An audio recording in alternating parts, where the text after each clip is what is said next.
Haniyeh came to Iran to celebrate the election of a new president for Iran. It was not just one of those visits.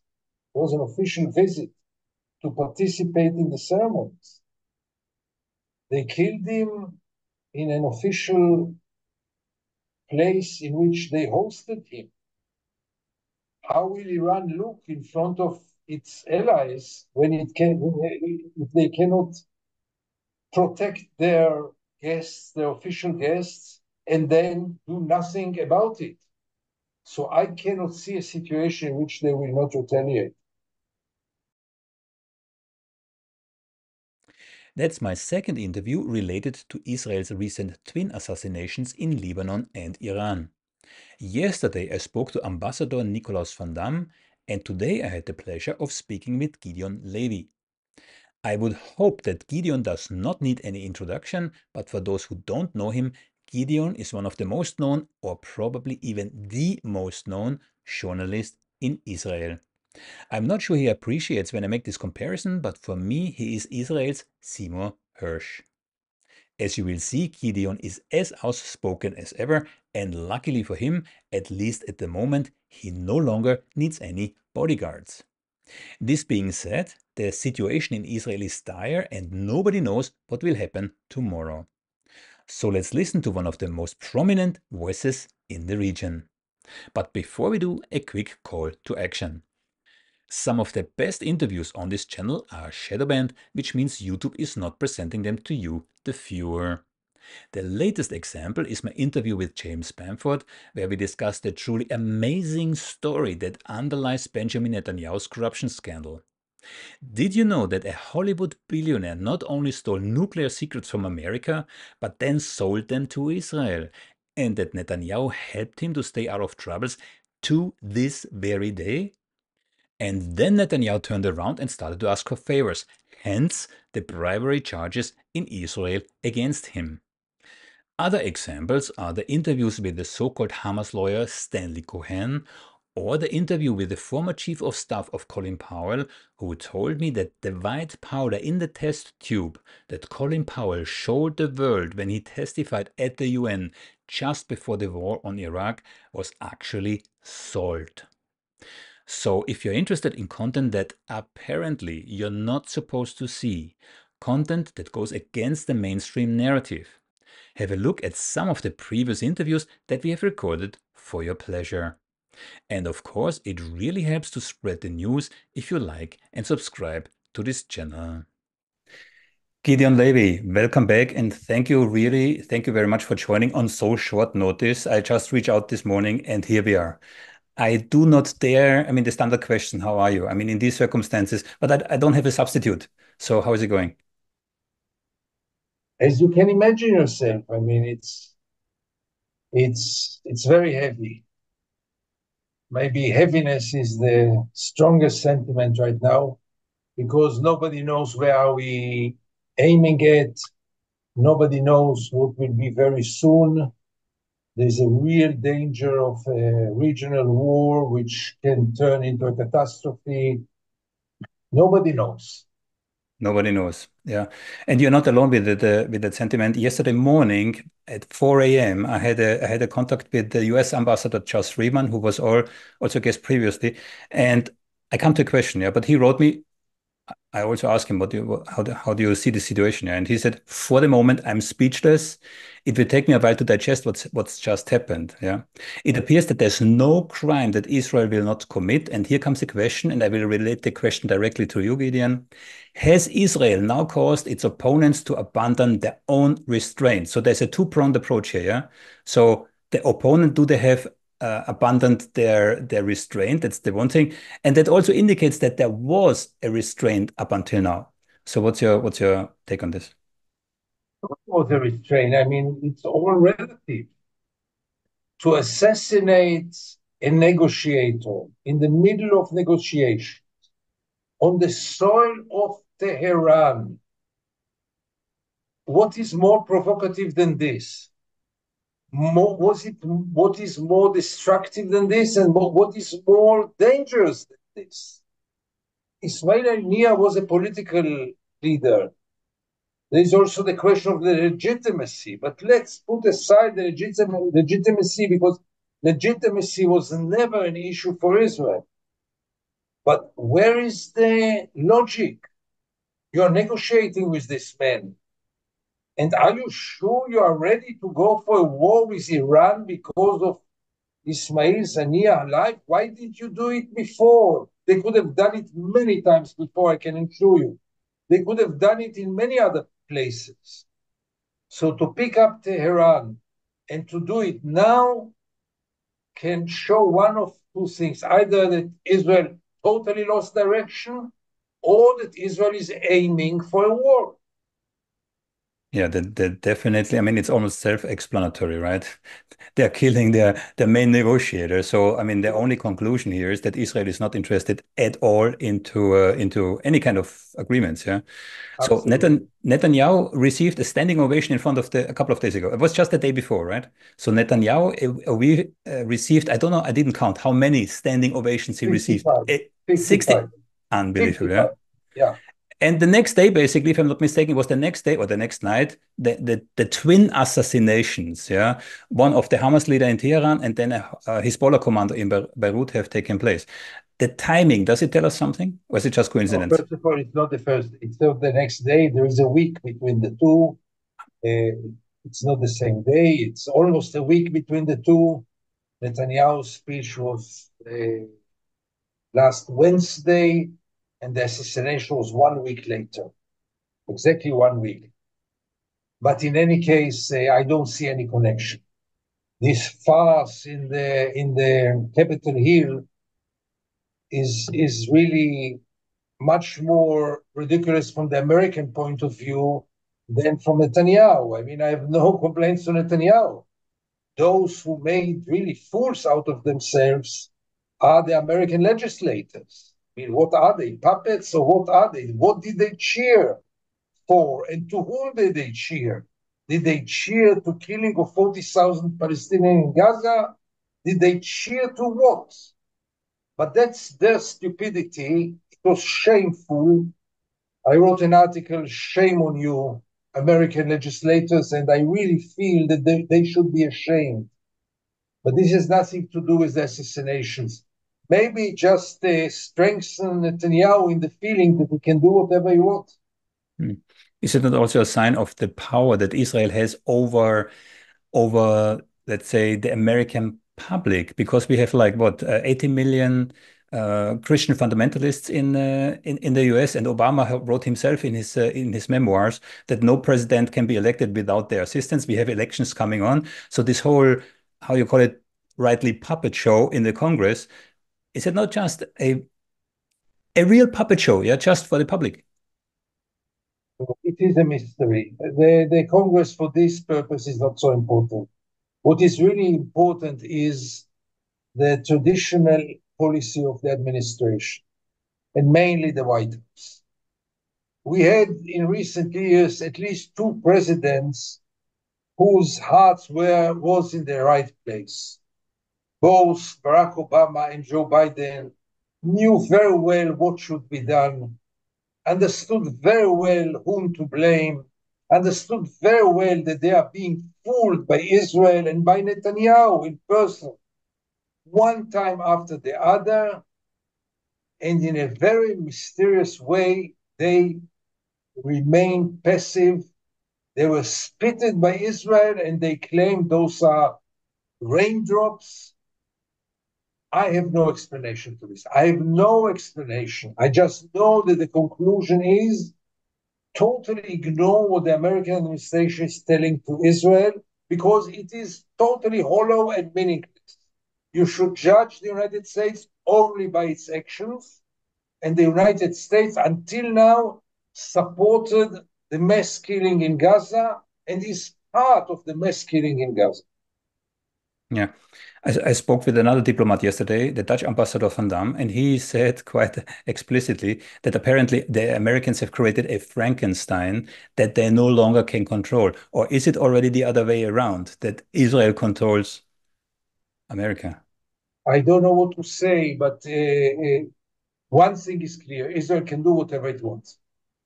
And the support of the United States is unconditional, blind and automatically. For how long will it last? I don't know. But right now, that's the situation. Israel has the freedom to do whatever it wants. America will always support. And that's it's not good news. Not good news for anyone, including not good news for Israel. yeah, and including not good news for the Americans themselves. Sure, I mean, yeah, that's sure. yeah. And for the reputation in the world, because the world is watching America and the world sees America participating in this horrible war in Gaza. Does America still have any reputation left? I mean, seriously, even before Yes. Gaza.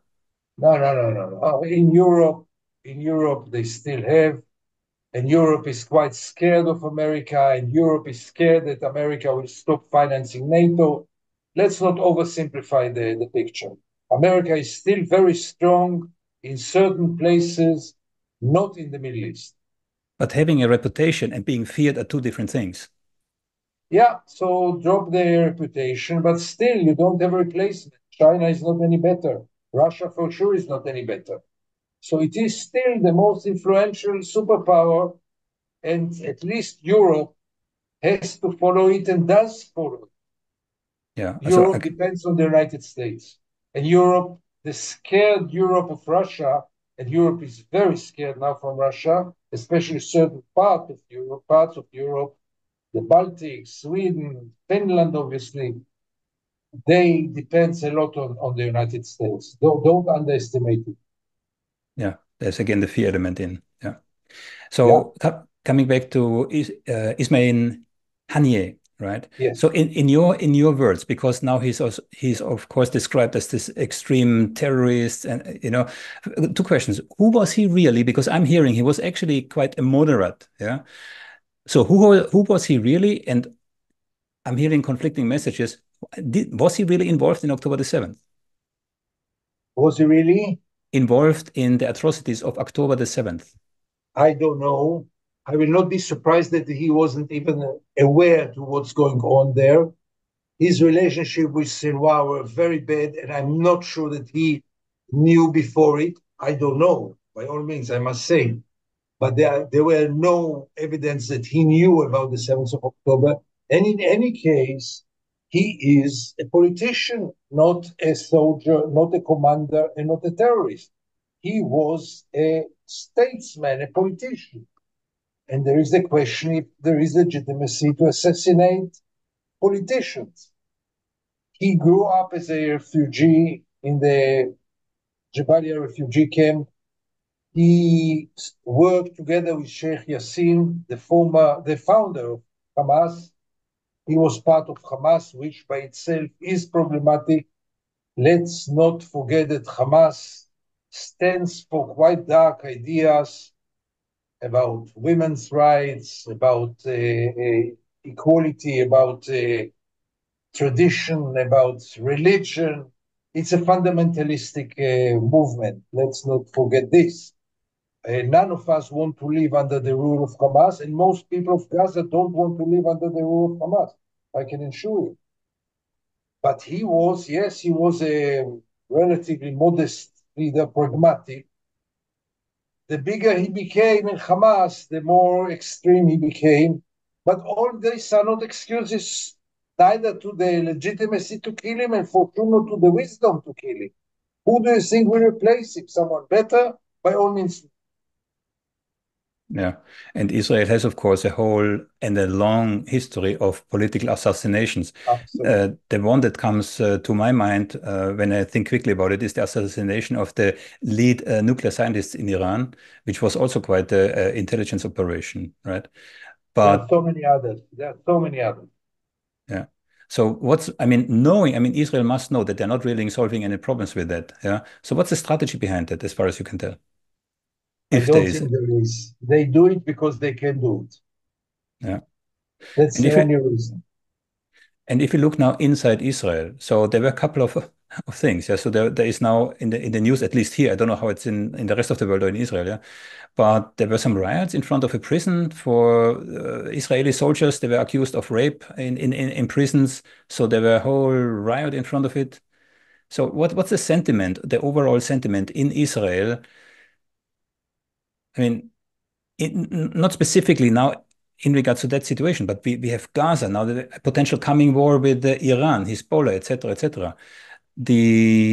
What I'm hearing is, Israel's economy is already, suffering because the most of the workforce is in the field, in the tanks. Yeah. So the normal, let's say, Israelis on the street, what's the sentiment here? Unfortunately, first of all, the sentiment is that after the 7th of October, Israel has the right to do whatever it wants. And there are no limits, neither international law, no international institutions, nothing. They were barbaric, now it's our turn to become barbaric. And therefore, even sadistic soldiers who did horrible things to this poor prisoner are perceived, at least by part of the Israelis, as heroes who shouldn't be touched and shouldn't be arrested. And this what happened on the other night by the prison. And those are really cracks in the democratic structure of Israel. If gangsters are, including members of parliament, are penetrating by force into a military basis, military prison, I mean, what's next? Now, there is still an overall support in the war, fortunately so. There is protest in Israel against Netanyahu. There is protest to bring home the hostages, but there is not a real opposition for the war. And we should remember it. Hmm. The in the consciousness of the Israeli public, yeah, the happenings that led to October the 7th are kind of eradicated. And to give you a little bit of context, I interviewed Professor Nurit Peled El-Hanan, and Miko Yes. Peled's sister. She did research in regards to racism in Israeli school books. And if you listen to her, you realize that actually Israelis are the first victims of their own propaganda, basically right after kindergarten, right? They're indoctrinated from very early So, ages on. So maybe that's an explanation why, you know, anything that happened or led to, let's just say it this way, that led to October the 7th is just not there. this is true, and we have to thank Israeli media above all, not and also the education system. Nurit Peled knows more about the education system, but I think the major player is the Israeli media, which voluntarily, not because of pressure, is brainwashing the Israelis day and night, avoiding them to see the scenes of Gaza, totally avoiding them to see the scenes of Gaza, and telling them a partial biased story about the war. And the people like Israelis who serve now in the army, whose life is quite under pressure now, buy everything and don't look for alternative reports. Anyone intelligent and curious and responsible would have looked for other sources of information rather than the brainwash that you get from the mainstream Israeli media. But not the Israelis and not now.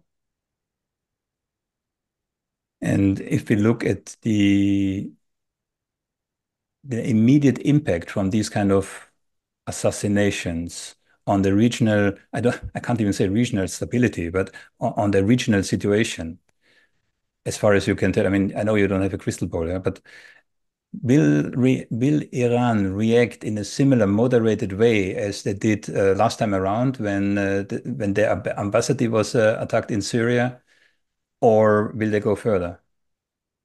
I doubt it very much because it is much a bigger provocation. This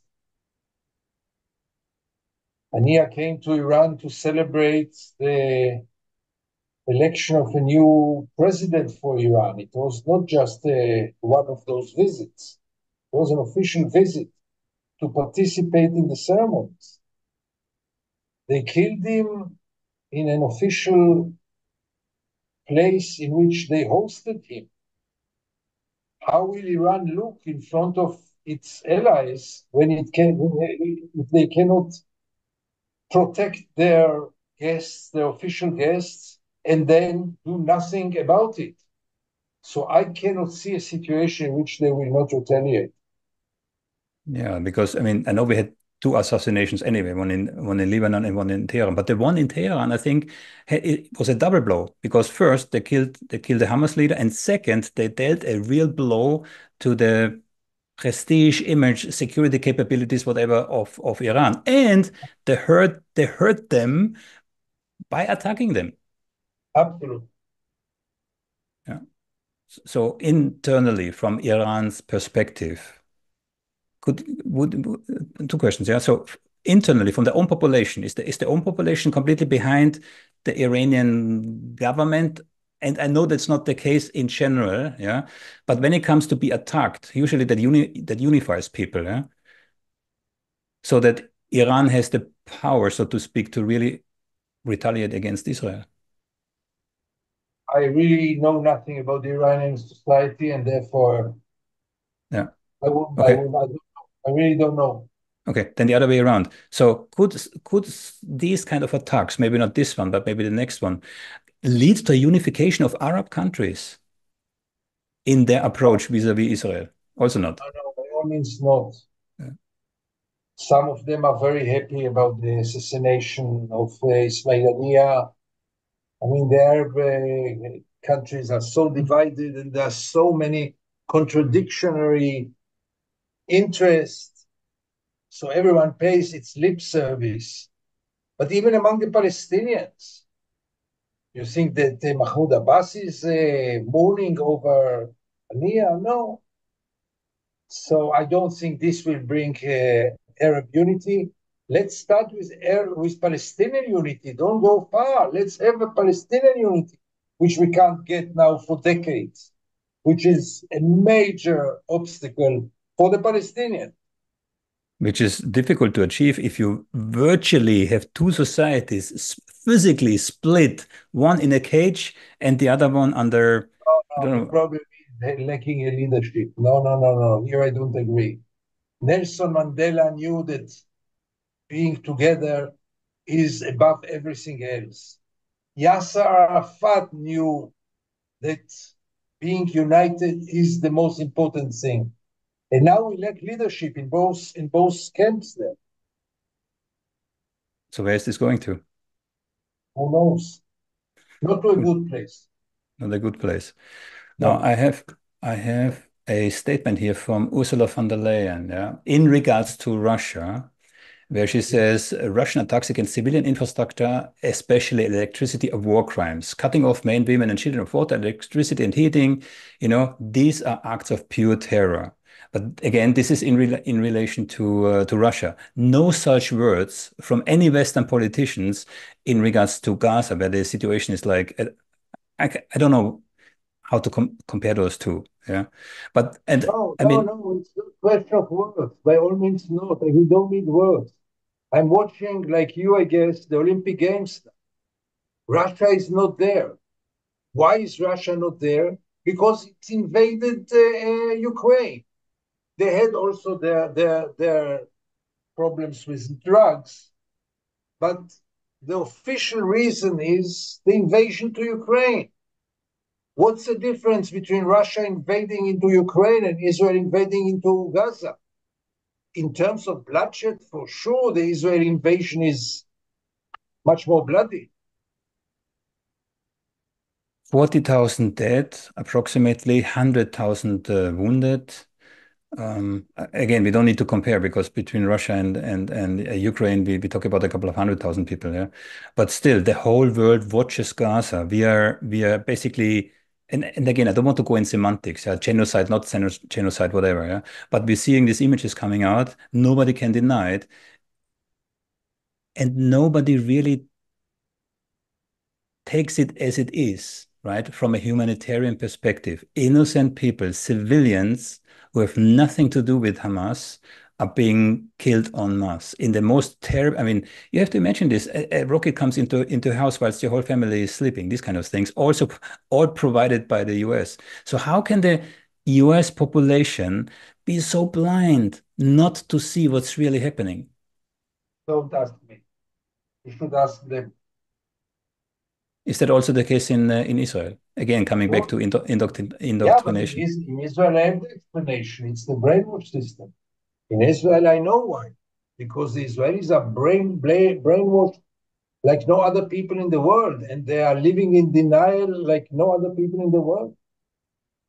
It's Hmm. very hard to break it when the whole media is really on not only daily, on every hour. By the time we are talking, more and more brainwashing all the media outlets except of Haaretz. And if you talk briefly about Netanyahu, and I know the whole situation does not depend on Netanyahu as one single person. I know that, yeah. But Netanyahu has some interests in prolonging this war and not to reach any kind of agreements, right? So how would you see that? I give him How, more credit than this. No doubt that he has no interest to end the war, but I think also that it's not only it is about his personal career, because his career will be over when this war will be over, and he knows it. But it's not only about it. He really doesn't believe in any agreement with the Palestinians. He never did. Never. He was always believing only in the military power of Israel. And that's the outcome. you knew or you know or you knew Netanyahu personally, right? Yes. Yeah. So how did he change from when you knew him then to what he became now? Is that comprehensible for you? No, he changed a lot because what attracted me at him, unlike all my friends, was the careful way that he operated the army. He didn't go almost, I mean, in the first 14 years, he went to one major war. That's it. There were prime ministers in Israel much more leftist and peaceniks than him that went to two wars in 2 years. He tried to avoid wars for many years. What happened in the last year, two things happened, major things. First of all, his trial, which drove him crazy because he might face jail and he cannot even think about it. And the second thing is this impossible, horrible, in Europe you would call them neo-Nazi coalition that he has. And he was taking hostages by them. And now he's already part of it. He has to please them and to obey them all the time because otherwise he doesn't have a government. And therefore, I believe he changed dramatically. Other people tell me, and maybe they're right, that I was naive and I was stupid. Maybe it's true. Maybe it's true. I still believe that it is a new Netanyahu, much worse than the Netanyahu that I knew. You mentioned just his right-wing coalition, Ben Gvir, Smotrich. Yeah, who is running the show, as far as you can tell? Finally, Netanyahu is running the show, but he has to please them all the time, and he's captured by them. Yeah. So if we now look from Gaza to the West Bank, because the whole world focus now on Gaza, whilst terrorist things happen in the West Bank. Under the cover of the war, terrible things are happening in the West Bank. To the West Bank, I can travel, and I do travel every week.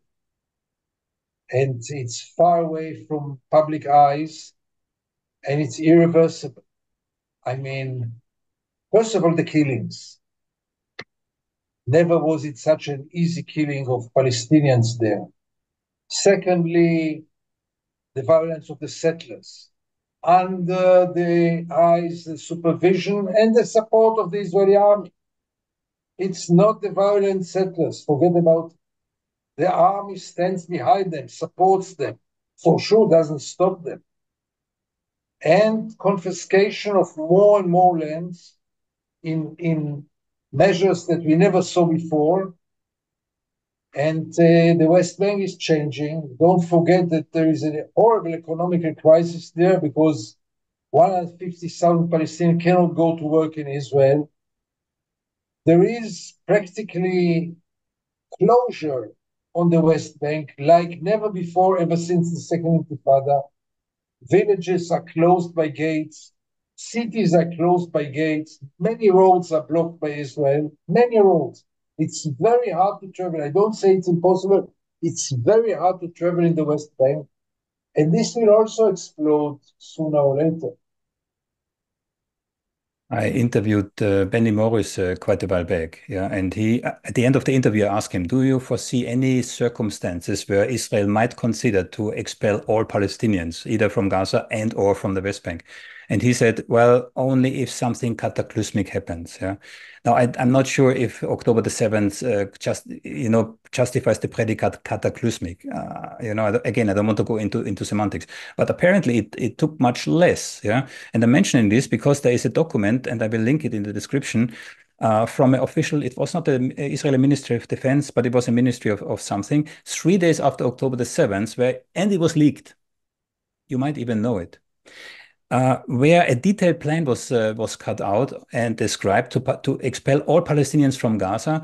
There were even multiple countries as a proposition mentioned, and the reasoning was that the image for Israel would be less damaged if you expel all Palestinians than to kill them. I mean, this is 3 days after October the 7th. Was a leaked document. There's only one problem, that you can't expel them because nobody will accept. And therefore, it's all far-fetched. And all those dreams, and there are dreams, to expel them, to kill them, to do everything, it will not be possible. I can't tell you that Israel will not want to do it or will not try to do it, but it seems impossible. Maybe one day even this will be possible. Right now, it's impossible. Yeah, You but see now that Egypt doesn't let even one Palestinian into Egypt. you said a very crucial thing. Nobody wants them. Now, I spoke to Professor Omar Bartov, and he said the road to genocide, dehumanization, which we're seeing, ethnic cleansing, which we're seeing, and then if you can't get rid of them, you kill them. Is that a danger that you? I don't like those visions because it's terrible enough what's going on now, and we should struggle about what's going on now. I mean, those apocalyptic visions, I mean, maybe they are realistic. I don't see we are there yet. Obviously, we can find ourselves one day there, but it seems still very far, and maybe I'll be wrong, but let's fight in the present reality, which is horrible enough. We don't have to portray now all kind of apocalyptic scenarios for tomorrow, because our mission is now to stop what's going on now and not to think what will be in 10 years or 5 years or 20 years or 2 years. So how can we stop? How can anyone stop? I mean, whoever I'm asking this question, they all say the same. America has to intervene, but Yeah. America will not intervene. That this is an illusion. Not only America, it's the international community, and the EU is also a player, and it must move from talking to actions, and it does. There is no other way. Nothing. The Israelis and Palestinians are not capable of changing both policies. And Israel for sure will not change its policy as long as Israel will not be punished for what it's doing. There's no motivation, no incentive to change its policy. Why? It's going very well. It goes well. That's relative. So For the right wingers, it goes very well. As for one the minister said, one minister said the other day, those last 9 months were a miracle for us. yeah. So Noam Chomsky told me these right wingers, yeah, they will blow up the world. His words, yeah, they will blow up the world, but who cares? God is on their side. Yeah. Yeah, So we have a religious regime in Iran. We have a fundamentalist right-wing religious regime in Israel. absolutely. We have Messianic Christians in the US, which by one twist of fate have a similar interest So, in creating a conflict because, when the third temple will be erected, the Messiah come back and all these kind of things. So there's a convergence of interests that actually pro are proponents of a further conflict as opposed to a de-escalation. And that on top of the political situation that we just described. So for you living in Israel, better even for you as living in Israel and being highly critical of Israel. So how is your own life right now in Israel? I mean, I don't know. Can you go on the street? I mean, me naively asking, yeah. yes, yes, I can. Yes, it's not always very pleasant, but I had worse times. In 2014, it was worse. It was more violent. In 2014, I had bodyguards. What happened? Now I don't need them. Don't ask me why, because I don't know, but I don't feel in danger. No. Yeah. So if you would have a message to, I don't know, the US government, I don't even want to say Israel government, but the Europeans, yeah. I mean, from the last interview, the one sentence that really stuck with me, what you said is, come and have a look. Come for 2, 3 days No, and have a look. It will change your no, world. Yeah. Yeah. no. But direction, Americans, Europeans for Very this city. simple. Very simple. Do the same that you did with South Africa. South Africa was the first apartheid state, and you were quite successful and quite effective. Do the same with the second apartheid state.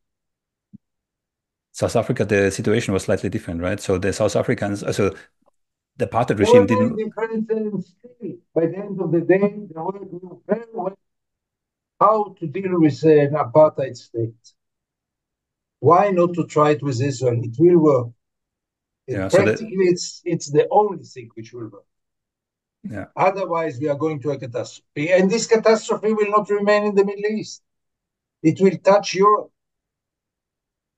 It will touch Europe and will not remain as it is. That brings a last thought to my mind. Yeah. So the right-wing government in Israel, they will try to expand their powers. They will not. I mean, we had these mass demonstrations against Netanyahu at the beginning, also before October the 7th, right? And I mean, we know that has nothing to do with the Palestinians. They try to protect their own rights. Yeah. But is there not a danger also for the Israelis themselves? The more powerful this right-wing government becomes, the more they themselves will be suppressed. Is there no realization of that fact in Israel? There's the realization, but the opposition is too passive and too weak. And it is lacking any kind of leadership. And for such a struggle, you need the leadership, and they lack it. All in all, not very positive perspectives going forward. No. No. Gideon Levy, I thank you very much for your time. It's really appreciated. I know you're very busy. You have one after the other. I watched the three this morning already. Thank you very much. Thank you, and we'll be in contact. So, what's your take on Gideon's solution? Could the strategy that ended South Africa's apartheid work in Israel? Please let me know in the comments.